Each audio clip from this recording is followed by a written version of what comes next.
commentator, the manager, all the rather free.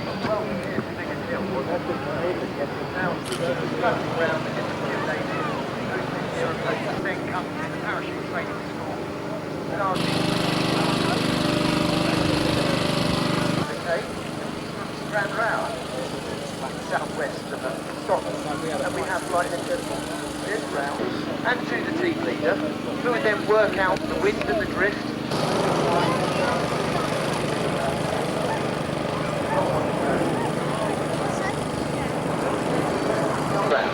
Right, the top.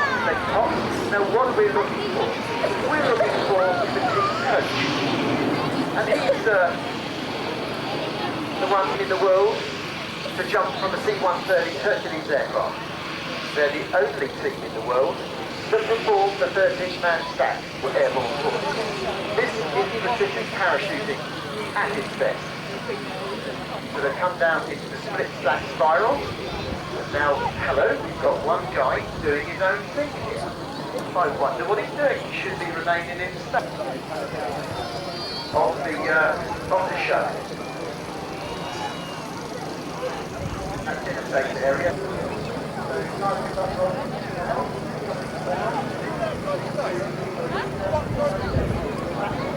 Let's welcome to the arena, ladies and gentlemen, Flying Sergeant Chris Henley, the team coach, Sergeant Buck Rogers, no, he's over there, Sergeant Tony Randall, Frosser, Flight Lieutenant Russ Booth, that's the parachutist that left the stack, evidently has a problem.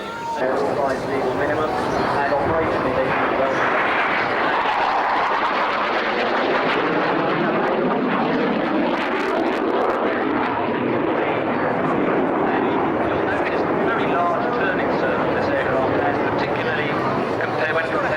Like the Belgian Air Force, 0.9 of the speed of sound, just under 700 miles an hour.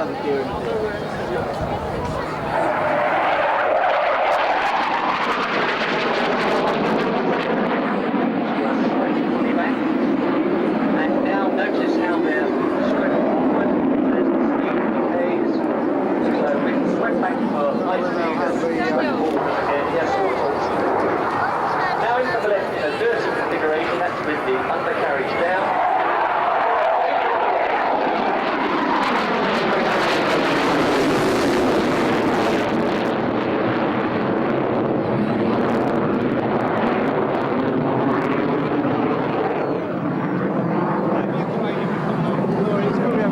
So this site is a Lancaster and a Flying Fortress next to each other with a Miguel Carlson. I nearly said Carl. No, probably the finest lager in the... No. Anyway, and he in fact reenacted the feat last year for which the Blériot is perhaps most famous, and that is the crossing of the English Channel. And he reenacted that on the 26th of July last year. There's more information on that in the programme. This is a most unusual aircraft. And I had to check with that to need more aircraft for the flying school. So it's but the manufacturer from 1910 model, they didn't change anything. You have the elevator and it has the ailerons, but the ailerons are not the same ailerons, it's wing walking. You twist the wing instead of moving the aileron. It's the same concept, do the same thing. And I flew late winter or the spring in 91. So I told her for... A large number of the aircraft were consumed at the flying schools during the First World War. For getting pilots off the ground in the first place. And it was interesting to hear Miguel talking about... Started off with the Blériot Aircraft World War I combat reenactment group. And fighting for your life, and this could be what you see. And other aircraft will be, as you can see, taxing the golden age of light aviation, a flutterby of aircraft. The second one is taking off at 17. There's the proper triplane following. And there'll be 3 SE-5s taking off immediately. Oh, there we go. Now, doing down that time of his death, he decided that rather than give up the whole project, we would carry on, finish it.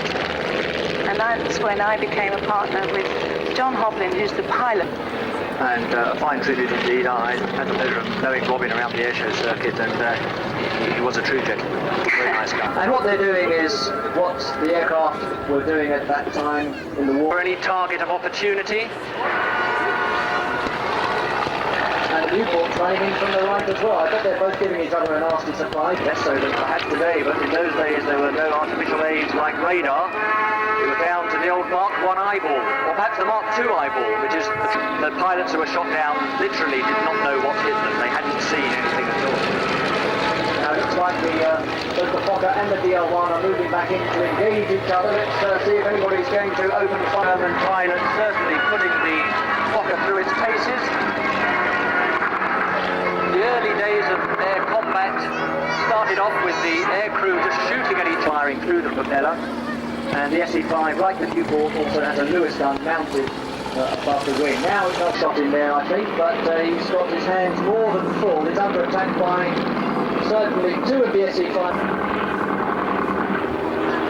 Well, although only 150 triplanes entered service, none of them with the Royal Flying Corps, incidentally, all with the Royal Naval Air Service. The SE-5A was much more prolific in production, more than 5,000 of them built, and its useful life was extended long after the... First line, 3 SE5.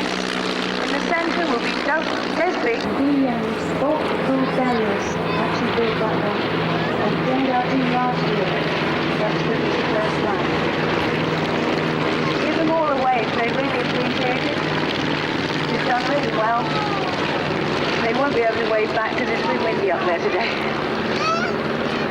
And look at the air...